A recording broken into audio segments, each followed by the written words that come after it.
ఆ విశ్వాసము మొదట నీ అవ్వ అయిన లోయలోను నీ తల్లి అయిన యునీకులోను వసించను, అది నీ యందు సహా వసించుచున్నదని. ఒకరెవరు? అవ్వ అయిన లోయి, తల్లి అయినటువంటి యునీకేలో అదే విశ్వాసం వసించింది, ప్రస్ఫుటంగా కనబడుతుంది. అట్టి విశ్వాసము నీలో కూడా కనబడుతుంది. అందుకే నీవు ఏమన్నాడు?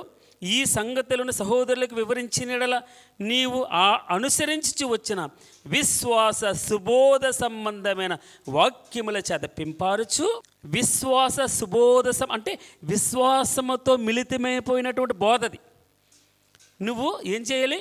విశ్వాస సుబోధ సంబంధమైన వాక్యముల చేత పింపారుచు క్రీస్తు యేసునకు మంచి పరిచారకుడు అయ్యిందువు. తర్వాత ఏమన్నాడంటే, అపవిత్రమైన ముసలమ్మ ముచ్చటలను విసర్జించి. ఏంటి విసర్జించాలి? అపవిత్రమైన ముసలమ్మ ముచ్చట్లు విసర్జించి. దాని వైపు వెళ్ళడానికి వీల్లేదు, చాడీ మాటలు చెప్పడానికి వీల్లేదు. ఈ తిమోతికి రాసిన 2వ పత్రిక అంతా ఇదే చెప్తాను. నువ్వు ఎలాగ ఉండాలి, ఏం మాట్లాడాలి, మూడో వ్యక్తి గురించి నువ్వు ఎప్పుడు మాట్లాడొద్దు అని చెప్తుంది. కొరుకుడు పుండు ప్రాకునట్లు అని మనం చూస్తాం. అంటే క్యాన్సర్ ఎలా ప్రాకుతుందో అలాగ శరీరం అంతా జబ్బు వచ్చేస్తుంది.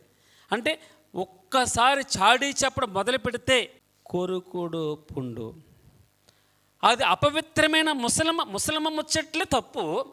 అందులో అపవిత్రమైనటువంటి ముసలమ్మ ముచ్చట్లు. నువ్వు కానిరాని మాట.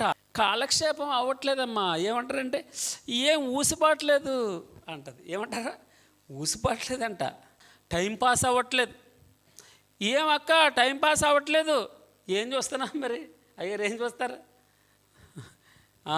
అమ్మగారు చెప్పాను, నేను చెప్పకూడదు, కొన్ని సీరియల్ చూస్తున్నారు. టైం దొరికితే సమయమందును అసమయమందును, అది సమయం లేదు, అసమయం అంటే సమయం లేకపోయినా కూడా నువ్వు ప్రయాసపడాలి. ఈ సంగతులు ఆజ్ఞాపించి బోధించాలి. నీ యవ్వనమును బట్టి ఎవడును నిన్ను తృణీకరించడానికి వీల్లేదు. కానీ మాటల్లోనూ, ప్రవర్తనలోనూ, ప్రేమలోనూ, విశ్వాసములోనూ, పవిత్రతలోనూ విశ్వాసులకు మాదిరిగా ఉండుము అంటూ ఓ తిమోతి గారు నీకే చెప్పేది. ఓ తిమోతి, నేను వచ్చే వరకు చదువుట యందును, హెచ్చరించుట యందును, బోధించుట యందును జాగ్రత్తగా ఉండుము.